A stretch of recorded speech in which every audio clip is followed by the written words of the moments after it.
Good evening y bienvenidos to Chicago Tonight Latino Voices. I'm Alex Hernandez of Noticias Univision Chicago, which airs every weekday morning at 5 and 6. Thank you for sharing part of your weekend with us. On the show tonight, advocates call on the city to reestablish the Department of Environment. Illinois elects its first Latina Congresswoman, DELIA RAMIREZ, what making history means to her. We meet Enrique Limon, the newly appointed and first Latino editor-in-chief of the Chicago Reader. And it's also the right time in history for us to be contemplating these issues with immigrants. And a musical collaboration tells the story of the Irish soldiers of Mexico. All that coming up, but our first story tonight, environmental concerns in Latino communities. That's right after this. Chicago Tonight, Latino Voices, is made possible in part by the support of these donors.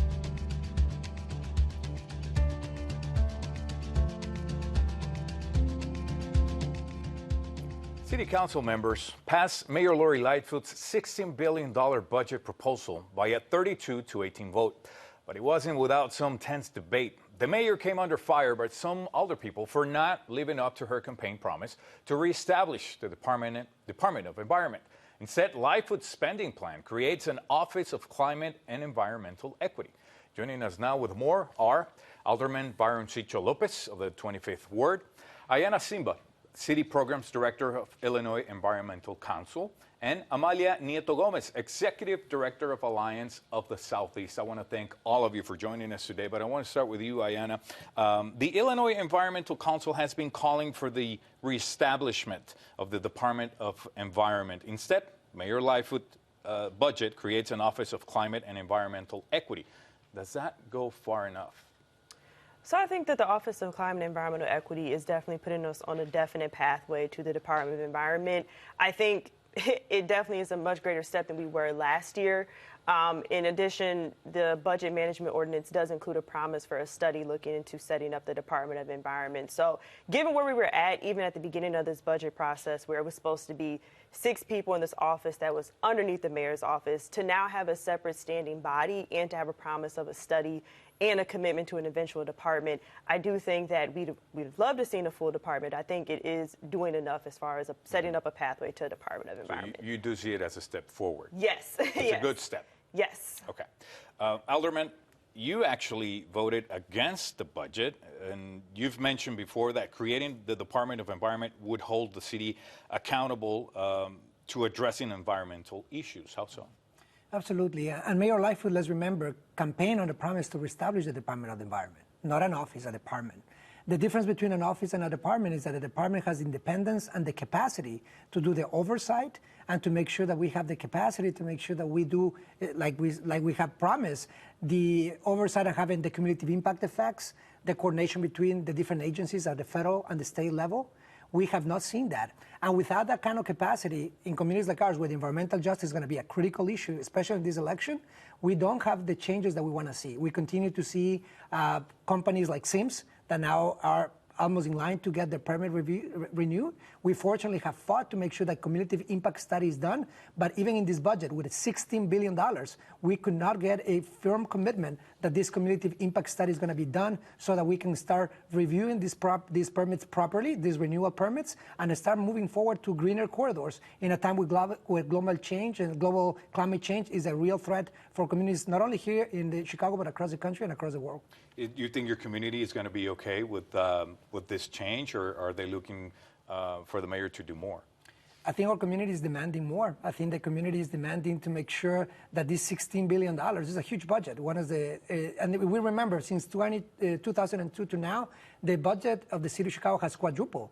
In this administration in particular, we don't have an issue of funding. We can have all the funding in the world to make sure that we not only have a department, but that we regulate these industries that are right now polluting our communities, putting kids and people vulnerable at risk in the middle of a pandemic. We do know that the city can do a lot more. And I think that this is about the big money that is into politics, the big money in these industrial corridors that has still make us fall short of what's possible and what's needed.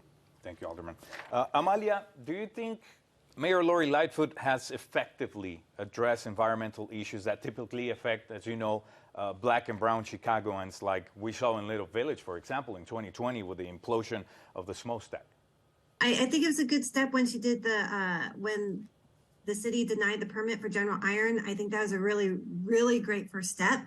But we need more of the same, and we need to make sure that the city is supporting policies like cumulative impact, which looks at the total toxins in the area so that we are not having toxic companies that keep moving into communities that are already higher environmentally overburdened with the current toxic legacies that many of our communities have, not just on the southeast side where I represent, but also, Little Village, McKinley Park, with Hillco, Sims, Matt Asphalt, General Iron. There's a lot of toxic developments that are being proposed and that are coming down the pike. And so that's what we need from the mayor's office, is to make sure that, General Iron wasn't a one and done, but that it's a start of, looking at how policies are made. And so we want to see the city pass a strong cumulative impact ordinance, but also support efforts at the state and federal levels for cumulative impact, and making sure that we don't have any more sacrifice zones, that no more toxic companies are moving into heavily burdened areas. Do you also think that the Office of Mayor Lori Lightfoot is doing enough by creating the Office of Climate and Environmental Equity? It's a start, but really, what our committee is going to evaluate it on is whether or not, there's a change in policies. I mean, honestly, with the office or the department, what we are looking for the city to do is that there's a change of policy so that we don't have any more toxic companies coming our way. Right. Thank you so much, Amalia.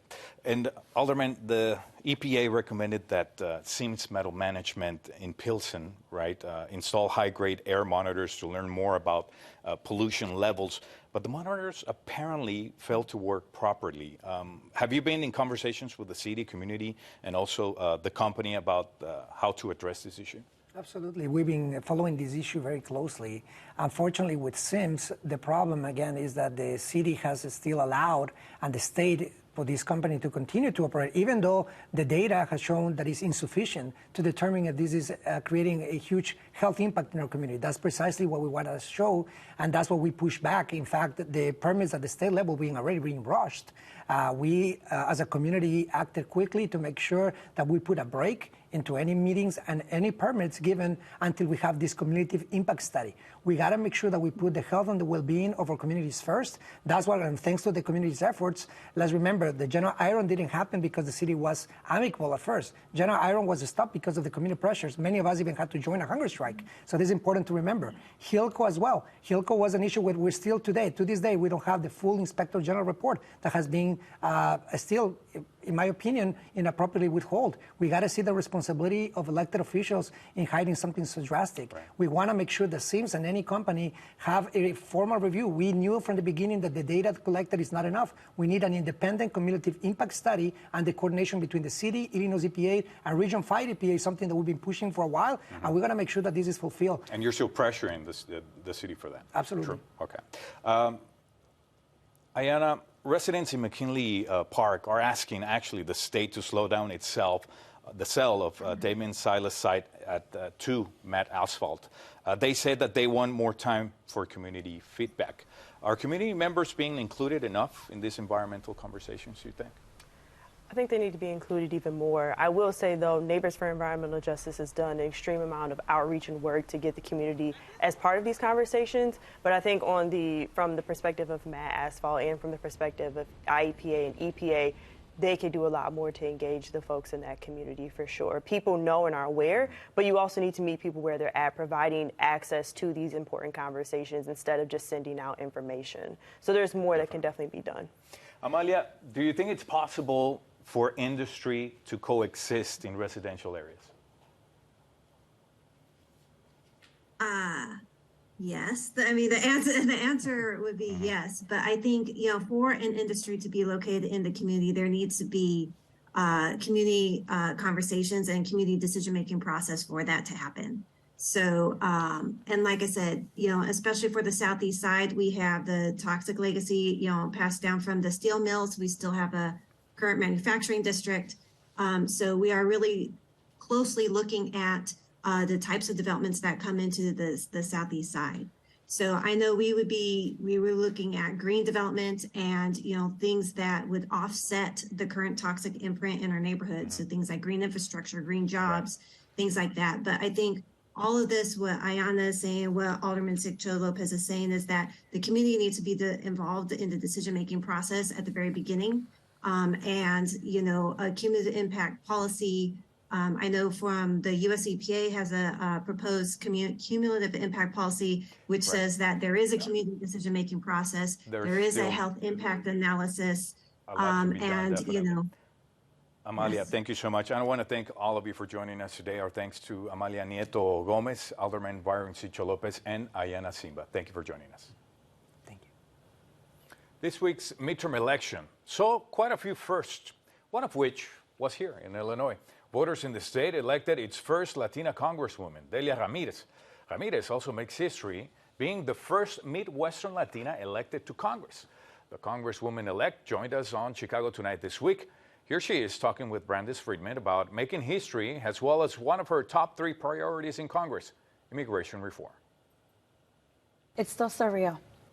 And for my mom, who's getting calls from Guatemala and from all over the country, every family member that she's ever met, it is an emotional victory and an honor, honestly, to have gratitude to be able to represent a brand new district, to, yes, be the first Latina in the Midwest, but also a sense of responsibility and what I must do to continue to create a space for more people to lead.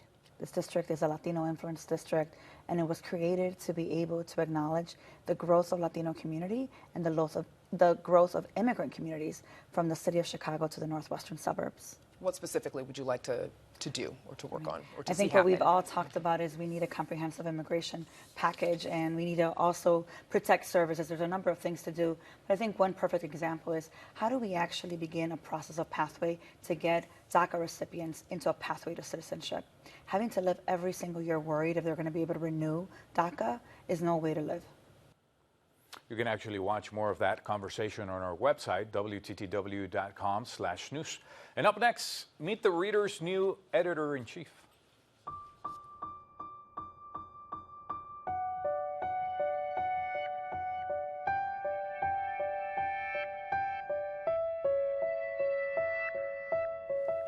The Chicago Reader is a much-beloved community institution. In a pre-digital age, it was the indispensable guide to all things Chicago. But in a world where almost any information is just a Google search away, it's a tough time to be an alternative and free weekly newspaper. Tasked with the job of maintaining the Reader's relevance in an ever-changing media landscape is Enrique Limon. He is the Reader's new editor-in-chief and the first Latino to hold that position in the publication's more than 50-year history. And he joins us today. Enrique Limon, welcome. Thank you for joining us today. You were first a fan of the Reader long before you got the top job. What does it mean to you to now be leading what is a Chicago institution? It's a huge responsibility, for starters, right? I first fell in love with the Reader when I was in Chicago in the summer of 2009 under a fellowship at Medill. And I saw then the grip that the Reader had on the local zeitgeist. I could only dream back then of one day even being a freelance contributor to the Reader, let alone the editor-in-chief. So here we are, all these years later, a lot of lessons learned, a lot of climb happening on that professional ladder and that masthead to get to this point. And in very many ways, it's a homecoming. And I'm just very, very humbled by it. Right. For Chicagoans of a certain age, the Reader was indispensable. It was a place where they could find a job, maybe a date, cool things to do around the city, and also some great journalism. Now a lot of stuff is just a Google search away. How can you maintain the Reader's relevance in a digital age? I think that the Reader represents something so special in the lives of many, if not all, Chicagoans. And a lot of Chicagoans have a Reader story. So it's funny that you mentioned about the personals from back in the day. Those were the pre-Tinder days, right? You had to go to the physical paper. So it definitely has a retro quality to it when you actually get still in this day and age to pick up a physical issue. For me as a media person to actually get to produce that is extraordinary right now. I feel that people turn toward the reader online and the physical issue of the reader for that same, to reestablish that sort of same connection that they have with the product. I was just talking, interviewing actually a film director, and it was very funny. She mentioned near the end of the interview, I just have to tell you, I met my husband through the Reader Classifieds, and not only that, I was the Reader Ad of the Week, which was a thing back in the day. Okay, that's so there's so many stories like that I've encountered that it just reminds me of the Reader's relevance, and everything that's old is new again. The same thing could happen for vinyl or vintage clothing, and it's I right was just there. going to say that, right? A lot of people are going back to vinyl. So we might say that a lot of people might be going back to alternative newspaper as well, right? Even for journalism, will we still see some good journalism? Oh, yeah, you can see it not even every week or every other week, which is how we print nowadays. You can see it every day on the Reader's website. I think that that's one thing that we have not lost track of, that commitment, particularly to long-form journalism. I mean, you mentioned dwindling outlets out there. They're certainly dwindling when it comes to being able to sit down and produce a 3,000, 4,000, 5,000 word count piece. The Reader is still an outlet that does that. So it really is an extremely valuable journalism school as well for up-and-coming writers, which is something I'm very proud of. You're the first Latino editor-in-chief. Do you see that as significant or not? I do. I think that I see it as not just a change in Chicago demographics and in media in general, but I also see it as like our time has come. Our time has come as a population to not just be relegated to our niche outlets, but to be part of the mainstream. I'm pretty sure that you and I are aware of incredible musical artists, for example, who are huge within our communities, but they've never done anything in English. And once they do, it's called a crossover. Right? And so you can be the most famous and most multi-platinum artist, but unless you do that thing in English, you're sort of relegated to that niche category. You need that crossover. So the fact that I get to be editor-in-chief in an industry that has always been very progressive, but that hasn't always had the door open for other minorities and other underrepresented groups is very big. Speaking of our community, do you see still opportunities to grow your audience in the Latino community? Yes. And in fact, within the past year, the Reader has really made an effort to translate those big stories into Spanish. So now we have a whole section of Reader stories in Spanish, and we plan going into 2023 to really expand that. Right. Now, we were talking about being an alternative free weekly newspaper. How do you keep the lights on? Right? How do you keep the lights exactly, on? How do you do it? Yeah. Exactly. Just recently, this summer, the Reader went to nonprofit status. So in that regard, we're not much different than you. We currently have a hybrid model between what was the bread and butter back in the day, which is advertising within the paper and within our website digitally. But also we have a subscription model wherein people can donate and be active subscribers. And even though we haven't pushed it that much, so many people have done it because, again, they want to make sure the Reader is still there. They want to make sure the Reader is thriving.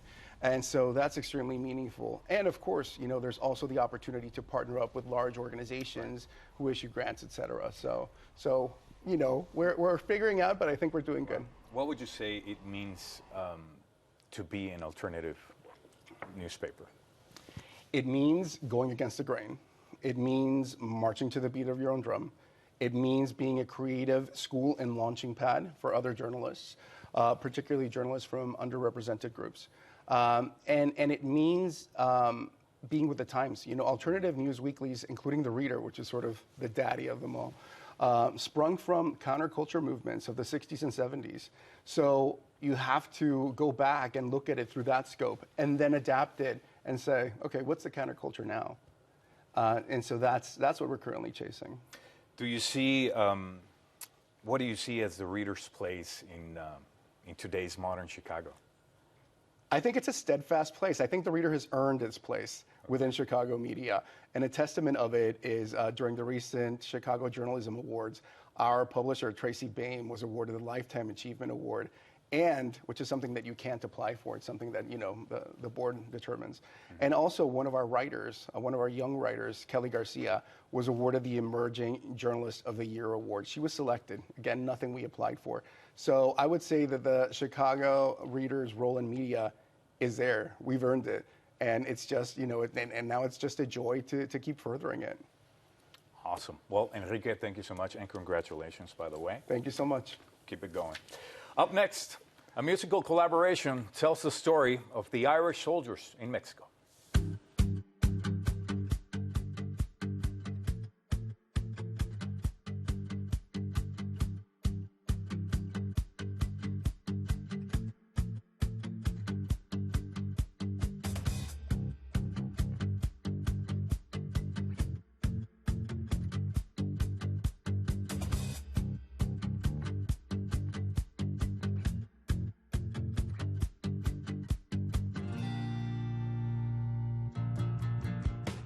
Immigrants coming to America often encounter ethnic and religious prejudice in their adoptive country. Throughout Chicago's history, that struggle for acceptance has marked the experience of two of the city's largest immigrant populations, the Irish and Mexican communities. But that's not the only experience those groups share. Though an ocean separates their homelands, Irish and Mexican soldiers also fought for Mexican sovereignty during the Mexican-American War of the late 1840s. Now, that unlikely alliance has inspired a musical production created by two of Chicago's masters of traditional music. Erica Gunderson has the story.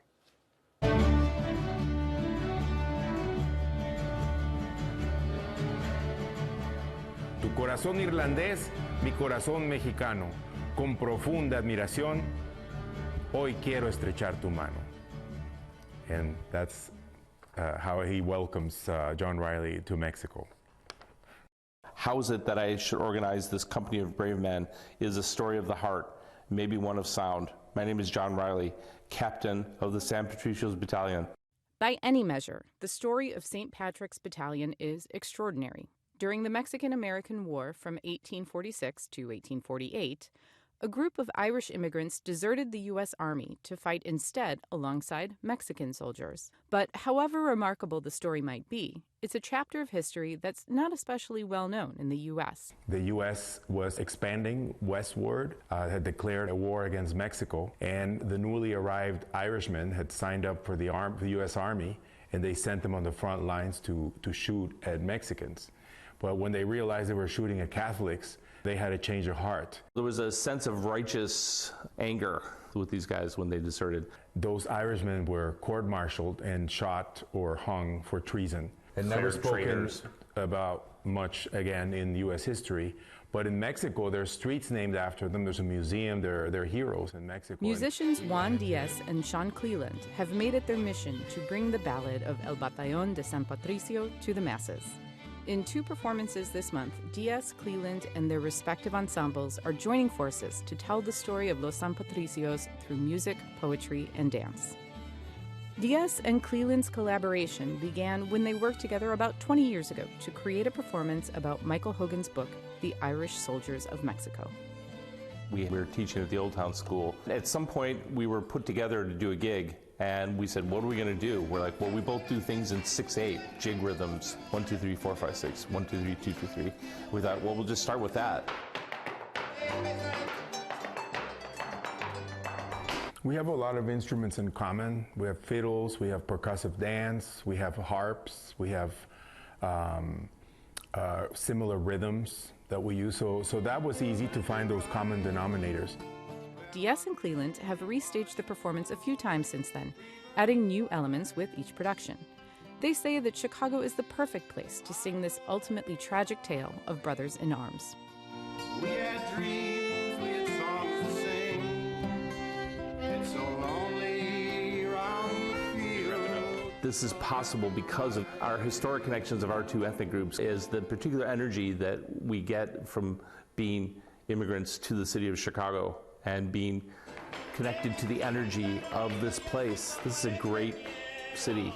I hope people reflect on the similarities with the present day, that maybe history repeats itself in some ways, that it's good to reach across ethnic boundaries, you know, and collaborate, because that is the wellspring of creativity and innovation when you do this type of collaboration. For Chicago Tonight, Latino Voices, this is Erica Gunderson. You can catch Los San Patricios, the Irish Soldiers of Mexico, on November 16th at the Beverly Arts Center. You'll find more details on our website as well. That's going to be our show for this weekend. Be sure to check our website, WTTW.com/news, for the very latest from WTTW News. And if you're watching us on Saturday night, know that you can also catch Latino Voices and Black Voices on Sundays beginning at 10 p.m. Don't forget also to tune into Noticias Univision Chicago every weekday morning. I'll be waiting for you. Now, for all of us here at Chicago Tonight, Latino Voices, I'm Alex Hernandez. Thank you for sharing part of your weekend with us. Buenas noches.